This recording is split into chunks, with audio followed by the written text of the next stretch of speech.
In 2020, Douglas Stuart won the Booker Prize for his debut novel, Shuggie Bain, set in 1980s Glasgow about a boy caring for his mother struggling with alcoholism.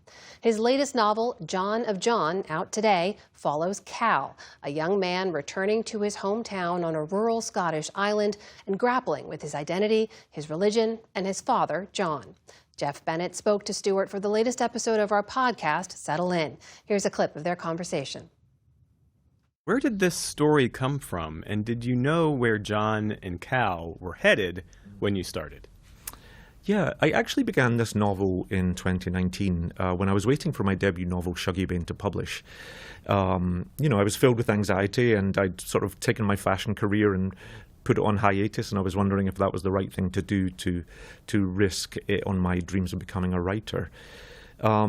And so I was looking at my husband one day and I said, I have an idea for a new novel I want to write, but I have to go to the Outer Hebrides. And as a kid growing up in the inner city of Scotland, I'd never been to the islands. You know, the Outer Hebrides are an archipelago of islands that sit off the northwest coast of Scotland. And they're absolutely stunning, but they're quite difficult to get to. And so I think my husband was sick of dealing with my anxiety, and he said, 12 weeks away from me sounds like a great idea.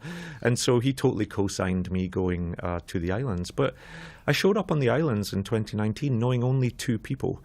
And I was there, first of all, for 12 weeks. And I just sort of traveled up the islands and got a sense of my own country, a sense of the people. And I found that everybody was incredibly generous with their time. They were curious about what I was doing, what I was interested in.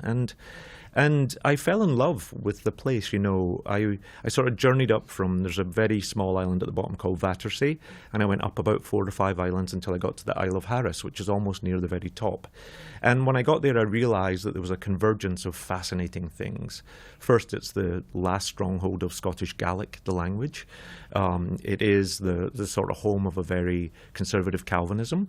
There is beautiful Harris tweed weaving, and then there's a crofting way of life that's sort of dying, you know, a subsistence farming that is not so common these days. And when I was on the island, I just thought, there is a story here. It's this wonderful, almost lunar landscape, very rocky, quite barren. The elements are very wild. And I just thought, oh, there's a story here. But I thought the story was about a young man who had gone to art school. And in that wonderful moment we all have when we first leave home and we think we can expand and become who we are going to be, my protagonist is actually called by his father and says, you have to come home, your grandmother's sick. And so he does the dutiful thing. He loves his grandmother very much. And so he sort of puts his own life away and he comes home to the island.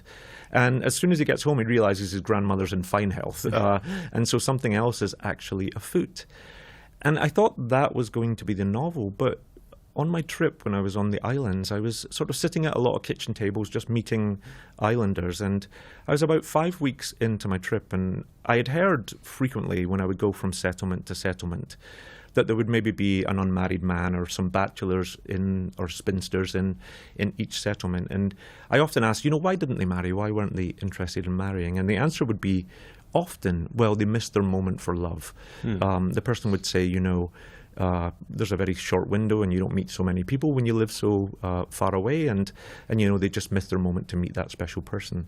And I've been listening to that for some weeks, and I said just very casually, well, of course, some of them might be gay, and that makes it harder. And the woman I said it said, oh, no, that's not possible. And she was neither cruel nor homophobic, but for her it was just not a thing she could imagine. And I thought, oh, there's the novel. It's not really about the son returning home. It's about the home he returns to, and about the father and the grandmother who he's left behind who couldn't quite become who they were meant to be either. The novel gives us 2 points of view. You've got John's, you've got Cal's. We understand each man completely, even when they're hurting each other. Reading it, I thought to myself, you talk about the challenge. That is a Herculean task to structure a book that way. Why that approach? That's a great question. I think emotionally, first of all, I didn't know my own father. And I'd written 2 novels about a son's relationship with his mother and how that can sort of change a life. And I went into this thinking I had wanted to explore what a love between a father and a son was, almost in a completely imagined way, because I had no reference in my own life. But I had been raised around a lot of men who would put a lot of energy into avoiding the emotional truth. They would never speak about how they felt or what their own feelings were in life. The men that I was raised around did really difficult, dangerous jobs. And I think if they started to talk about their feelings, then everything would unravel, because the very first thing you would say is, I don't want to go into a coal mine. I'm scared. I'm underpaid. I feel undervalued. And so instead, in order to protect themselves and to protect the families, they would say nothing about their feelings. And so the book becomes about that in a way. They are sheep farmers, and John doesn't express how he feels very much, but they love each other, father and son. And a lot of their frustration is about the fact that they cannot communicate.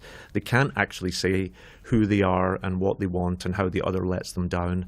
Cal feels very much like his father wants to control him. And, when masculinity is expressed very narrowly, something that fathers do is they try to make sure their sons come out in that image. And it's almost as a protective thing, that your masculinity has to be tough and macho and quite stoic.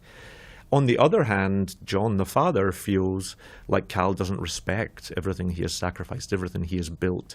That Cal looks at their home and their farm and their croft almost like it's worthless and it's a bore, and who would want to do this? And so in that sort of misunderstanding, the men are trying to love each other. But, the thing is it was almost a sort of exercise in how, as a writer's exercise, in how claustrophobic could you make this relationship? How could you take these two characters that almost know everything about each other, but then won't say the things that are sort of closest to their hearts? And how far could I push men together in that way? They work and they worship and they eat together. They're together all the time. And yet there's so much they're withholding. And you can watch that full episode and all of our PBS News podcasts on YouTube or wherever you get your podcasts. Support journalism you trust. Support PBS News. Donate now, or even better, start a monthly contribution today.